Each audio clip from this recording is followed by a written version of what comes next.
Beleza, então agora vamos continuar para o próximo método, né, que é o método de Newton, certo? Então eu decidi dividir a videoaula em dois, tá? Para não ficar muito grande. Então a primeira videoaula é sobre o método da bissecção e nessa segunda a gente vai ver sobre o método de Newton e sua implementação, tá? Então esse método, ele faz a mesma coisa que o método da bissecção, né? Ele encontra a raiz da função que a gente quer, só que ele é um pouco diferente, tá? Ele vai ser diferente a ideia por trás dele, certo? Então, nesse caso aqui, a gente tem uma função, né, em azul, é o gráfico da função, e o nosso alvo, né, é a raiz, é o x asterístico ali em vermelho. Então, o que o método de Newton faz? Ele vai usar a derivada da função para encontrar a raiz, tá? Como assim a derivada, né? Lembra lá de cálculo, né, que a derivada você usa ela para determinar a reta tangente àquele ponto específico da função, certo? Então aqui em x1, né, esse x1, você tem esse ponto preto, né, relacionado com a função, que vai ser f de x1. Se você calcular a derivada nesse ponto e calcular a reta tangente, essa reta tangente ela vai passar, né, ela vai cruzar o eixo x em outro ponto, que a gente vai chamar de x2, por exemplo. Então esse ponto x2, veja que ele está mais próximo da raiz do que o primeiro ponto, x1, né, que era o nosso passo inicial, né, o nosso chute inicial, por exemplo, esse x1.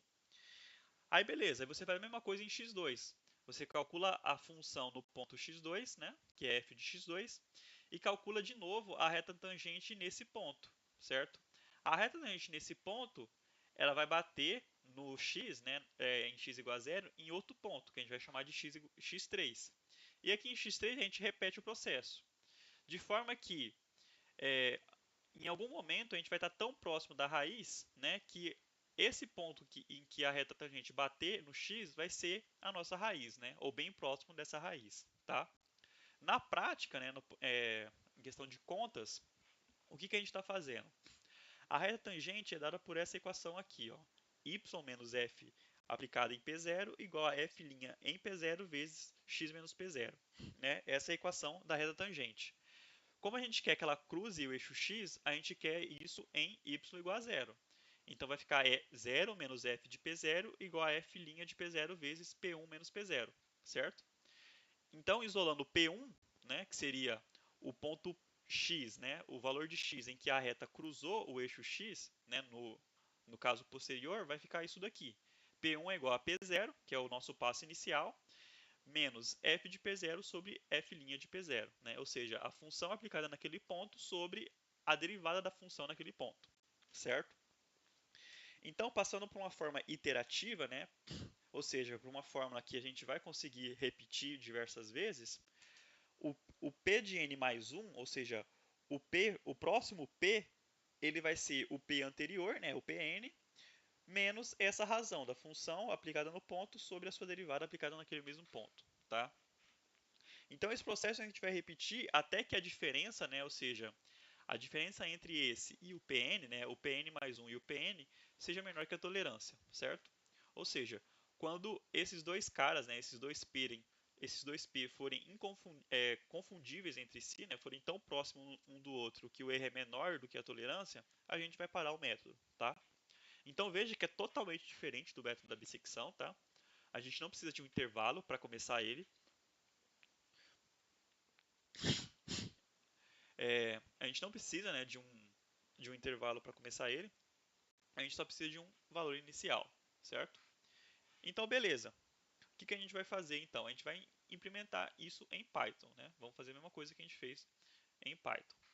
Mas antes disso, vamos entender algumas coisas, né? Esse método, ele, assim como o método da bissecção, tem suas limitações e suas vantagens. Uma das vantagens é que o método de Newton ele é muito rápido, tá? Muito, muito rápido. Ele converge muito mais rápido que o método da bissecção, por exemplo. Além disso, né, ele também funciona bem quando você tem uma função suave, né? Uma função desse tipo aqui, que não tem nenhum buraco, né? Ela é contínua. Outra coisa é que o método não exige, né, que a função esteja é, em intervalos positivo e negativo, né, que nem no caso da bissecção. né? Lá você tinha que ter a função passando pelo eixo, né? Explicitamente, né? Para você colocar a raiz ali. Nesse caso, isso não vai ser necessário. Só que o método de Newton tem um problema. É, você precisa calcular a derivada da função para achar a raiz, né? Então, a derivada da função, a gente sabe, né, que ela acompanha é, o fato da função estar sendo crescente ou não, né? Então, se a raiz for um ponto em que a função tem derivada nula, esse método não vai servir, tá? Por quê? Porque veja que aqui a gente tem que calcular f de p0 sobre f' de p0. Se o f' for zero na raiz que você quer calcular, isso aqui vai dar um overflow, né? Isso aqui vai ficar uma coisa sobre zero e isso não vai poder ser calculado, né? Você vai ter um número muito grande e isso vai dar erro e você não vai conseguir calcular a raiz. Então, essas são as desvantagens, né, do método de Newton. Você tem que tomar cuidado com a derivada da função, né? Você tem que analisar a derivada da função, ver se ela é bem comportada próxima da raiz, né? E para evitar esse erro, tá bom? Então vamos para a implementação, né? Então nesse caso, a função Newton, né, em Python, ela vai depender de duas funções, tá? A função f e a função f', que é a derivada da função, tá? Então essa função f e f' você tem que calcular, e passar para a função para ela conseguir calcular, beleza? Então a gente vai fazer parecido com o da bissecção, né? A gente vai usar um i, que vai ser o contador de iterações. E aí, o que a gente começa fazendo? Primeiro a gente calcula a derivada da função no ponto P0, né? Então, f' em P0 a gente vai chamar de fp0, certo? Então, a gente calcula esse valor inicial aqui. Por que a gente vai fazer isso? Para a gente fazer uma verificação de segurança, tá? Se o valor da função aplicada nesse ponto for muito pequeno, né? Ou seja, se a função naquele ponto é basicamente zero, significa que você vai ter que fazer uma divisão por zero, e isso vai dar problema. Então a gente verifica, né, se o valor absoluto, né, de f de p0 é muito próximo de zero, é, a gente para a função, né? A gente dá um return none, né, para cancelar, para a função parar, e a gente revisitar a função e reanalisar ela para conseguir fazer um método, tá bom? Então isso aqui é uma verificação de segurança. Beleza, depois disso a gente faz aquela conta, né? O P, ele é P0 menos f de P0 sobre fp0, né? Lembrando que fp0 é a f' aplicada em P0, né? Então vai representar esse cara aqui, ó, f' de P0, certo? A derivada no ponto P0. E aí você verifica, né? Se P menos P0 for menor que a tolerância, aqui tem que estar entre módulo, tá? Porque isso aqui pode dar negativo, né? Então a gente coloca em módulo para evitar os negativos. Se o P menos P0 for muito pequeno, né, menor que a nossa tolerância, você printa, né, quantas iterações foram feitas e retorna o valor da raiz, né? Caso isso não aconteça, você soma 1 no contador, né, de iterações, atualiza, né, o P0, ou seja, o seu novo P0 vai ser o P anterior, né, porque é uma forma iterativa, então você soma e volta lá em cima. Volta aqui para o while, né, ele vai calcular tudo de novo até que esse if seja satisfeito. Se esse if não for satisfeito, significa que o método falhou, né? Você não conseguiu pegar a raiz com aquele número de iterações que você forneceu para o programa. Então, ou você colocou poucas iterações, ou o método realmente não deu certo, tá? Então, ele vai retornar a última raiz que foi calculada, da mesma forma que a gente fez lá na bissecção, tá? Então, esse vai ser o nosso Newton, né? O nosso método, a nossa função Newton que calcula usando o método de Newton-Raphson, tá? Então, vou rodar ela aqui e vamos aplicar. A gente vai aplicar para a mesma função que a gente fez no exemplo anterior, tá? Que era essa função aqui, x ao cubo menos x menos 2. Nesse caso, a gente precisa calcular, né, a derivada. Então, a derivada de um polinômio é fácil, né? Vai ficar 3x ao quadrado menos 1. Né? A derivada disso aqui é bem simples. Então, a gente precisa de fornecer para o programa. Né? Então, a gente define a função f de x, né, que é essa função aqui.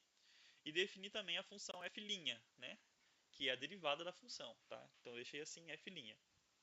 Você tem que dar um palpite inicial, tá? O P0, define a tolerância e o máximo de iterações.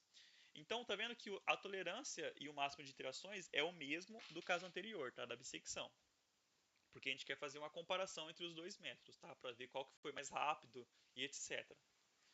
Então vamos calcular aqui agora, né? Então aqui raiz Newton vai representar a raiz da função usando o método de Newton, tá? Então eu vou rodar aqui e vocês vão ver que agora a gente encontrou a mesma raiz, tá? É a mesma raiz do caso anterior. Se você aplicar a função na raiz, o f na raiz vai dar exatamente o, o valor que tinha dado antes, né? Na verdade lá tinha dado menos 16, né? Mas a raiz está próxima, né, do que a gente já tinha calculado. Só que o mais interessante é isso aqui, ó. As iterações foram a mesma, tá? Então o número de iterações foi 3, enquanto que lá, vamos voltar lá em cima, né, no da bissecção, vocês vão ver que nesse caso, que está aqui em cima, foram necessários 20, tá vendo? Então aqui foi necessário 20 iterações, certo? 20 iterações para conseguir achar a raiz, enquanto que no método de Newton foram necessários apenas 3 iterações, tá vendo? Para encontrar a raiz. Então isso mostra, né, que esse método ele é mais rápido, né? Muito mais rápido do que o método da bissecção, tá? Que é exatamente o que está aqui embaixo, né? Então o método da bissecção, para a mesma função e mesma tolerância, o método da bissecção demorou 20 iterações, né? E o método de Newton demorou 3, certo? Então, claro, quando você rodar isso aqui, você nem vai perceber a diferença, né? Porque é muito rápido. Mas para funções mais complicadas, né, e situações da vida real, vamos dizer assim, né, para situações reais, isso vai fazer muita diferença, tá? Vai fazer muita diferença. Porque de 20 para 3 é muita coisa, né? É muita coisa. Então isso na prática vai fazer bastante diferença em questão de tempo, né? Em questão de processamento de máquina, tá bom? Então isso é uma vantagem do método de Newton, tá?